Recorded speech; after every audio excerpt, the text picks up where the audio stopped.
Halo teman-teman, kembali lagi bersama dengan kami terkait podcast Problematika Pendidikan Matematika. Nah, pada kali ini kita akan membahas terkait salah satu isunya, yaitu mengenai implementasi kurikulum merdeka. Nah, di sini kami telah mengundang salah satu pembicara dengan beliau, Ibu Lara Syita Prastiwi MPD. Selamat pagi, Bu. Pagi Mbak. Bagaimana kabarnya Ibu untuk hari ini? Hari ini saya dalam keadaan sehat walafiat. Alhamdulillah. Nah, Ibu, eh, kalau boleh tahu, Ibu sekarang ngajar di mana nih, Bu? Saya mengajar kebetulan di SMP ini, mengajar di SMP Bustanul Makmur, salah satu SMP swasta di Kota Banyuwangi. Mbaknya tahu nggak SMP ini? Eh, Pernah tahu, Ibu? Nah, ini SMP kami kebetulan berbasis pondok pesantren. Oh, Jadi eh, dan SMP-nya pun juga full day. Pembelajaran di sini full day mulai jam 7 sampai jam 4. Ibu sudah mengajar berapa tahun, Ibu? Kalau totalnya, saya itu ngajar, bentar Mbak, saya hitung dulu ya. Kalau mulai ngajar, kalau di SMP, sebelumnya saya ngajar di kampus, di Oh, Malang dulu saya. Eh, oh, Tahun 2000, berapa dulu? 2015, saya dulu ngajar di Kanjuruhan Malang. Tahu kan ya? oh, nggih, Di Unikama. Di nggih, nggih. Unikama. Nah, kebetulan di sana saya ngajar sekitar 2 tahun di Unikama itu. Sebelumnya kan saya tinggal di Malang. Saya domisili di Malang dulu. Kemudian saya pindah ke Banyuwangi. Jadi ngajar di sini mulai tahun 2017. Tuh. Nah, berarti berapa tahun sudah? Jangan hitung sendiri. 2018, gitu, Bu? Ya, Kan 2018. Berarti sudah mengalami beberapa perubahan kurikulum, katanya, Bu? ya hampir tiap tahun ganti kan ya. Tiap ganti Hmm. menteri selalu ganti kurikulum. Jadi kita harus pintar-pintar menyesuaikannya. Di sekolah itu harus menyesuaikan. Perangkat ajar pun harus ganti kan. Kalau kurikulum dulu KTSP, ganti kurikulum 13 dulu pernah ya. Di sini ganti eh, kurikulum Merdeka yang sekarang ini. Ganti kurikulum merdeka. Nah, menurut Ibu itu kurikulum merdeka itu seperti apa sih, Bu? Nah, kurikulum Merdeka. Coba kalau eh, saya kan bicaranya sesuai di lapangan ya ini ya, yang dialami di lapangan. Nih, Kalau yang pemahamannya dari jenengan gimana dulu? Merdeka, kurikulum Merdeka. mungkin kalau saya secara pemahaman sederhananya mungkin ya di mana kurikulumnya ini bisa di apa nih? Baik praktisi pembelajarannya maupun siswanya itu merdeka untuk belajar kata. Kalau saya secara Hmm. sederhananya seperti itu kalau pemahaman saya kata. Kalau menurut Ibu sendiri Eh, bagaimana? Namanya Merdeka Belajar itu ya. Tapi nanti kalau kita sampaikan ke anak-anak Merdeka Belajar itu diartikan, maksudnya gini, Merdeka Belajar berarti siswanya kan diberikan kebebasan kan ya. Nah, Iya. diberikan kebebasan. Nah, kalau sama anak-anak kan dipelesetkannya Merdeka Belajar itu sama dengan tidak belajar boleh kan kan merdeka. Ya kan ya, kelemahannya gitu. Nah, tujuannya apa sih yang ini Merdeka Belajar itu kan ini kan kebijakan baru ya, baru beberapa tahun ini ya. Ya, Pak Nadiem itu tujuannya membebaskan anak kan gitu kan untuk apa? Lebih apa? Mengeluarkan potensi anak gitu kan ya. Anak diberi kebebasan kayak kalau di SMA itu kan sudah tidak ada yang jurusan. Benar kan ya? Anak-anak lebih dibebaskan sesuai kemampuannya, sesuai minatnya kan gitu.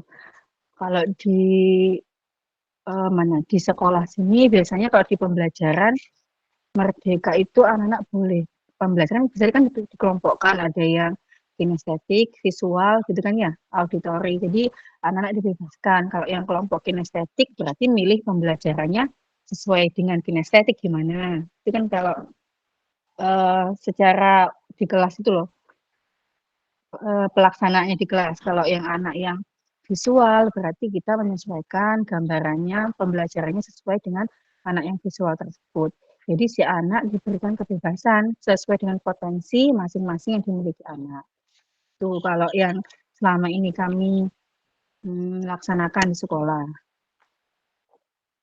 Oh ini berarti untuk realisasinya seperti itu nih Bu. Nah, Ya, nih kemudian kalau untuk tantangan sendiri dari implementasinya tadi dan realisasinya di sekolah itu seperti apa gitu?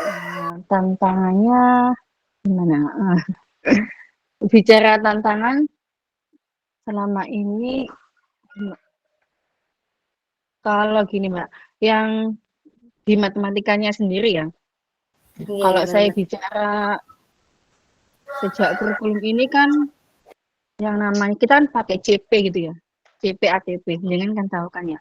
Nah, itu kan ada perubahan dari kurikulum sebelumnya ya dengan Merdeka. Itu kan banyak materi atau materi pembelajaran itu ada yang beberapa yang dihilangkan kalau di kurikulum Merdeka ini. Ya, dari kurikulum sebelumnya itu ada, terus dihilangkan di kurikulum yang Merdeka ini. Nah, tantangannya kita sebagai guru gimana kan kita kalau materi itu dihilangkan, apakah mungkin kita tidak menyampaikan ke anak kan gitu. Jadi tantangannya kalau misalkan ini dialami di kelas 9. Jadi materi persamaan kuadrat dan fungsi kuadrat itu di kelas 9 atau di SMP itu dihilangkan ya.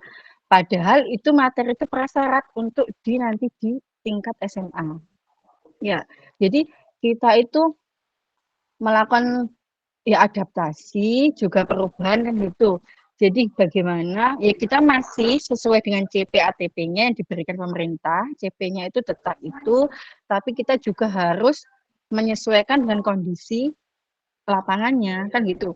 Jadi kita tidak serta merta kalau materi dihilangkan, jadi kita juga menghilangkan materi tersebut tidak. Jadi kita tetap memberikan materi tersebut karena itu kan prasyarat di SMA. SMA itu kan masih ada materi itu persamaan kuadrat. Jadi tetap kita berikan ke anak. Tantangannya karena memang perbedaan gitu dengan kurikulum dan Hmm, kebutuhannya gitu gitu Bu. ya, Ya, yang akhirnya mau tidak mau jadi memberikan.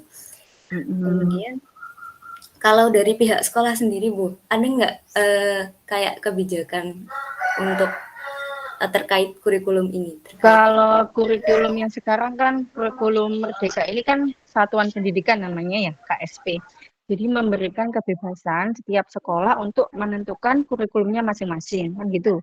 Merdeka. Jadi ya tiap sekolah itu diberikan kebebasan mau seperti apa kurikulumnya.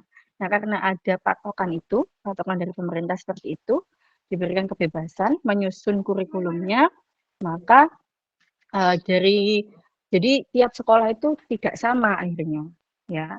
Sekolah A sama sekolah B itu kurikulumnya belum tentu sama. Karena tadi adanya kebebasan tiap sekolah itu. Jadi kalau untuk yang tadi seperti yang saya temukan di materi matematika tadi, ada ya kebijakan seperti itu. Eh, ini kan sudah didiskusikan sama pihak sekolah kan, sudah didiskusikan, jadi diambil kesimpulan menyesuaikan sama peserta didiknya. Apa yang dibutuhkan peserta didik yaitu yang kita berikan ke mereka. Seperti itu. oh begitu Ibu. Nah, kemudian Ibu, mungkin ini pertanyaan terakhir dari saya Ibu mengenai menurut Ibu apa sih yang perlu diperbaiki dari kurikulum Merdeka ini? Yang perlu diperbaiki. Nah, ini pertanyaan sulit nih sebenarnya. Kalau perlu diperbaiki itu berarti ada yang salah gitu kan ya. Gitu ya. Iya. Sejauh ini mungkin gini Mbak. Kalau saya kan bicara khususnya di mapel matematika ya. Ya, ya. Jadi keruntutan materi mungkin dari CP-nya yang dari sana itu keruntutan materi.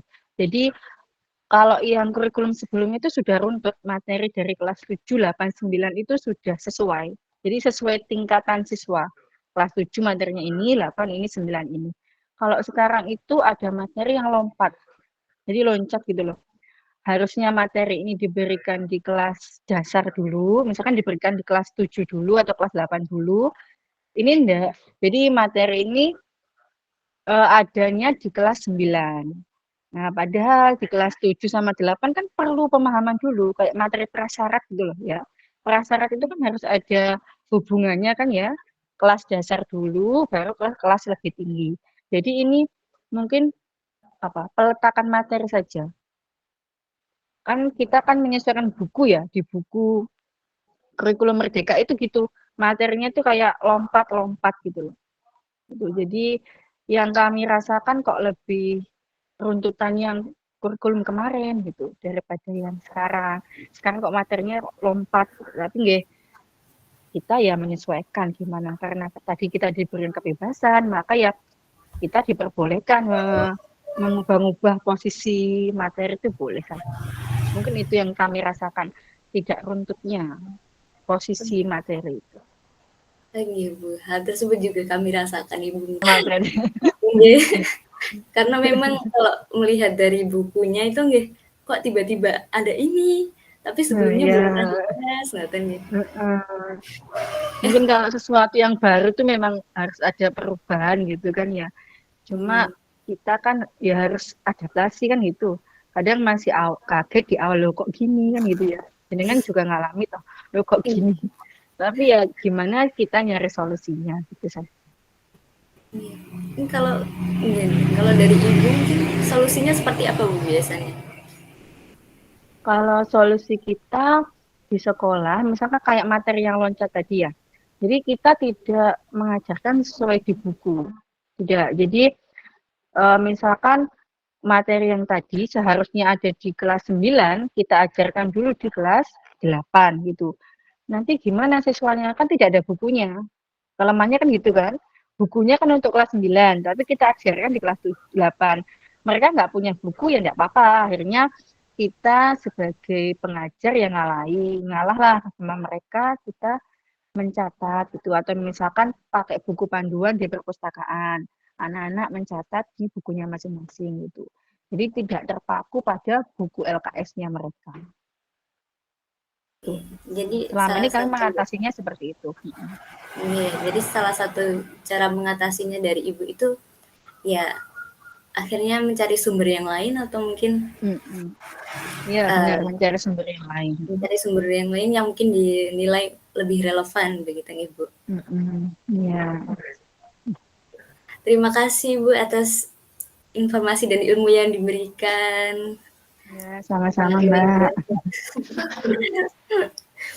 Baik, mungkin cukup sekian untuk topik mengenai problematika kurikulum Merdeka pada kali ini.